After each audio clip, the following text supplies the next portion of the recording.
And to tell us more about this, Dr. Ko Myong-hyun, a research fellow at the Asan Institute for Policy Studies, joins us in the studio today. Welcome to the program. Thank you for having me. All right, so 12 North Korean ice hockey players crossed the border yesterday to start training for the Winter Olympics. So with the 8-member delegation also here for inspecting facilities and venues and accommodation for the Olympics. Now, what's the remaining schedule looking like for the two Koreas up until the Olympics? It looks like the remaining schedule is actually pretty straightforward. We know that the North Korea is going to send a concert group scheduled to give a concert the day before the opening ceremonies on February 9th, followed by another concert on the 11th. So other than that, I think everything's all set. All right. Now, the 8-member delegation from North Korea is led by Yun Yong-bok, a senior-level sports ministry official from North Korea, who apparently has been in South Korea before. Several times. He debuted in this inter-Korean sports dialogue or engagement, so to speak, back in 2003, 15 years ago. And he's been more or less a prominent fixture in this inter-Korean relationship, in sports exchanges ever since. So it's not surprising that Mr. Yoon is coming down south again, because in a way, he's a professional in handling these issues. And a familiar person to a lot of people. Definitely, yep. All right. Well, what's interesting, though, is that there was a lot of media frenzy here in the South when Hyon Song-wol led a delegation from North Korea to here in South Korea last weekend. But then when South Korean delegation was in North Korea for inspection, pre-inspection, between Tuesday and Thursday, there was minimal media coverage from Pyongyang. What can we make of this? Well, we can only speculate about the motivations behind this, but then first of all, maybe the North Koreans didn't find the South Korean officials telegenic or attractive. No, I was just taking that back if I'm joking.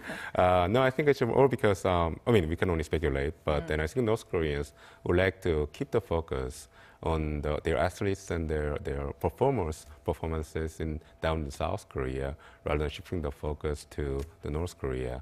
Right now, we're talking about a visit by officials on the South Korean government to inspect the facilities in Myong-hyun ski resort.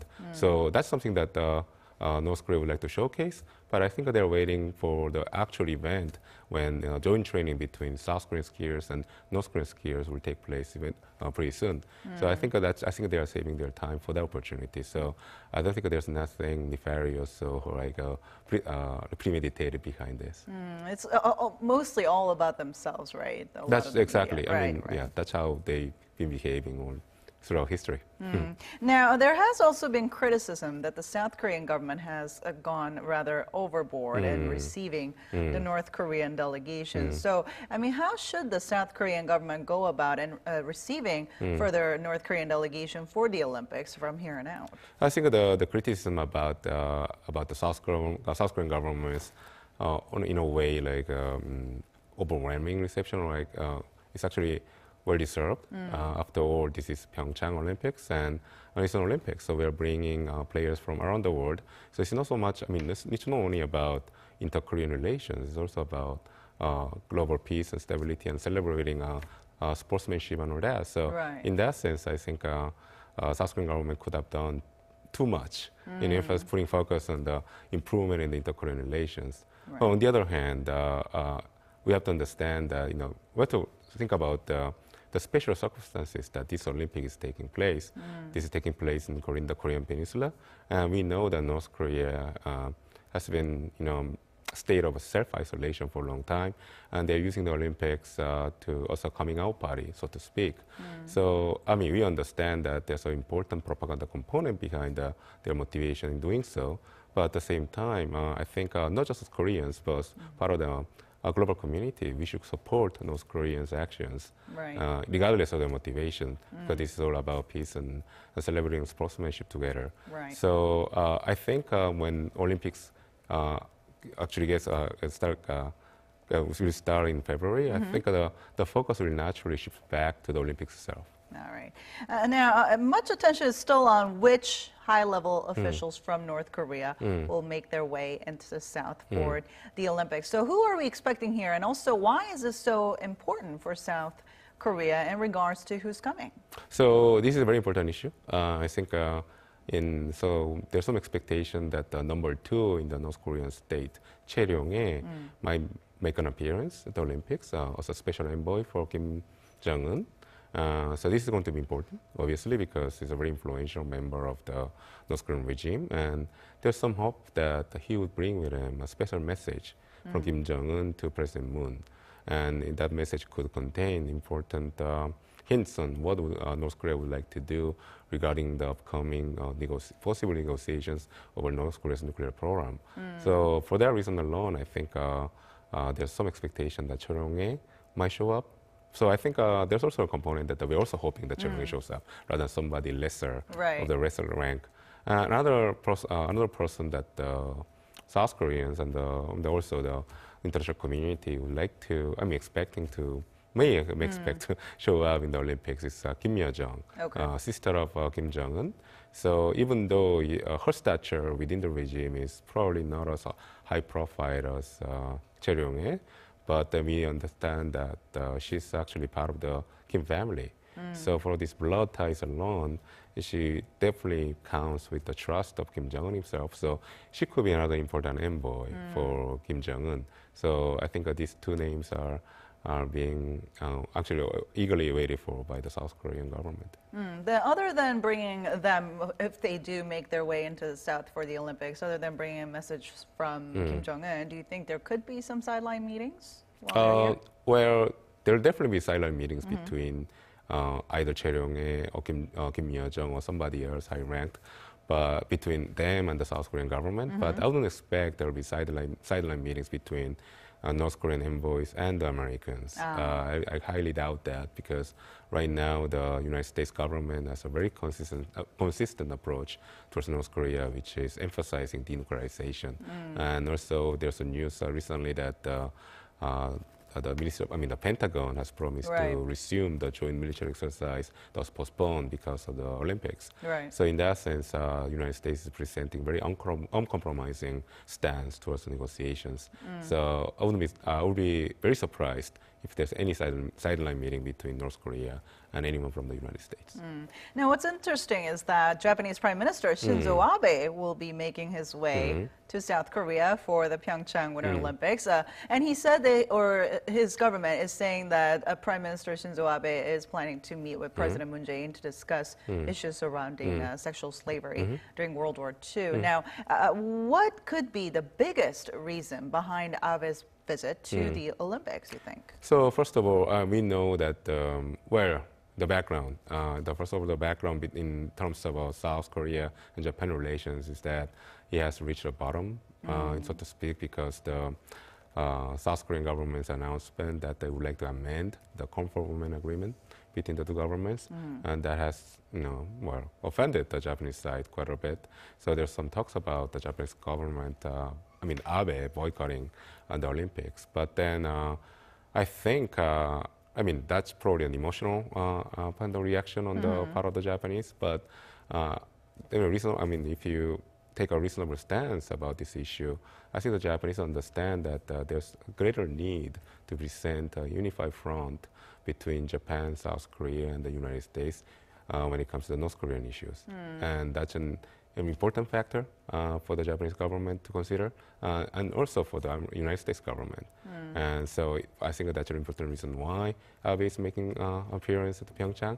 Also, there is another factor, which is Japan will be hosting the upcoming Summer Olympics in 2020 in Tokyo. So, this is a quid pro quo thing. If you want to have a good reception and reception in your neighboring countries, and in this case South Korea, for your own event, you better pay your dues for your, right? So I think that's the reason why Abe understands that he has to somehow, override these concerns and probably his own irritation about the Comfort Women Agreement and come to South Korea. But then there are concerns that perhaps Abe's visit to Korea during the Olympics could increase tensions between the two Koreas. So I think the reason is because Abe, when he spoke to the Japanese media about his intention to attend the Games, he said that he would like to make sure that he will bring up the issue of denuclearization, as well as the Comfort Women Agreement with the South Korean president. And I think there are two dimensions there. One is a domestic dimension. I think there are internally and domestically in Japan right now, there's a high level of, well, I wouldn't really say anger, but frustration at the tit-for-tat issue of the compromise agreement, from their point of view, it's never going away. So I think Prime Minister Abe will have to placate those domestic concerns to justify why he made the decision to attend the games. That's one. And then another one is that he really wants President Moon to make sure that this Olympics doesn't become a tool for North Koreans to wage a propaganda campaign against postponing the joint military exercise, which is very important to the Japanese as well as the Americans. So I think there are practical considerations, but also domestic considerations behind in what he said. Now, the U.S. also announced new sanctions on Wednesday with an aim to denuclearize North Korea and end North Korea's nuclear weapons program. Now, tell us more about these sanctions and what can we make of them? So by themselves, I mean, the timing has been a little bit, we'll say like the party pooper, so to speak. But then if you look into the details, it's just an extension of the sanctions regime that's being built slowly, not slowly, but rapidly, sorry, by the United States government. We're talking about the unilateral sanctions against non-North Korean entities and individuals. The sanctions targets include not just non-North Koreans, but also Chinese companies and Russian shipping company as well, and a company in Hong Kong. So, and then the significance of it is that, first of all, it's showing that the United States government is looking into cutting off economic ties between North Korea and the rest of the world, not just by targeting North Korea itself, but also by targeting entities and individuals who do trade with North Korea. And also, if you look into the details of the designated companies, especially the Chinese ones, they've been trading in so-called dual-use goods. Essentially, these are like civilian goods with civilian peaceful purposes, but that could be actually used for military purposes. Okay. So it shows that there's a high level of detail and in when it comes to United States policy of goading North Korea into this corner and cutting off its ties with the rest of the world. So in that sense, I don't think the motivation was political, but I think it was totally it's a continuation of the existing policy.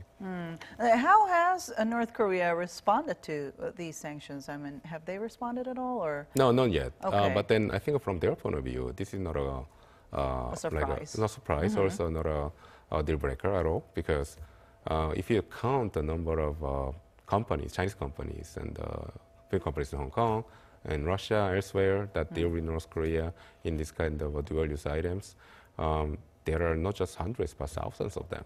In this case, the United States government has targeted at least 3. So this is just a drop in the bucket, so to speak. So I think North Koreans understand that there are still ways for them to find the dual-use items that they need to build and continue their nuclear and missile programs. So I don't think they find that necessary for them to bring this up at this moment when they want the whole focus to be on their participation in the Pyeongchang Olympics. So you said it's unlikely for the U.S. and North Korea to have a dialogue during the Olympics. Then how likely do you think we are likely to see a dialogue between the two countries even after the Olympics? No, there'll be definitely no serious efforts on dialogue on either North Korea or the United States. I think there'll be serious efforts on the part of South Korea for wanting the two parties to sit down together and have talks. And I think these South Korean efforts will be backed up by the Chinese, because much of what the Chinese are, what the North Koreans are doing, in a way, it's actually in tune with what the Chinese had proposed for solving this intractable problem of a North Korean missile and nuclear program, which is called so-called freeze for freeze, meaning North Korea stops carrying out the provocations in exchange for the United States and South Korea from having joint military exercises. So the Chinese have been arguing that North Korea have refrained from carrying out provocations since November 29th, when the last time when North Korea launched an ICBM. And China has been telling the Americans to reciprocate North Korean efforts, quote unquote, for their interpretation of it. So I think the South Korean government will very much say the same thing to the Americans in this regard. So, so for that reason alone, there will be efforts for the two parties to sit down and talk. And then, so I wouldn't be surprised if there are initiatives, Okay. non-Korean, North Korean or American, but then South Korean or Chinese to start talks. But then direct talks between the two parties, that's going to be unlikely after the Olympics. All right. Thank you so much for your insight today. Oh, no, my pleasure.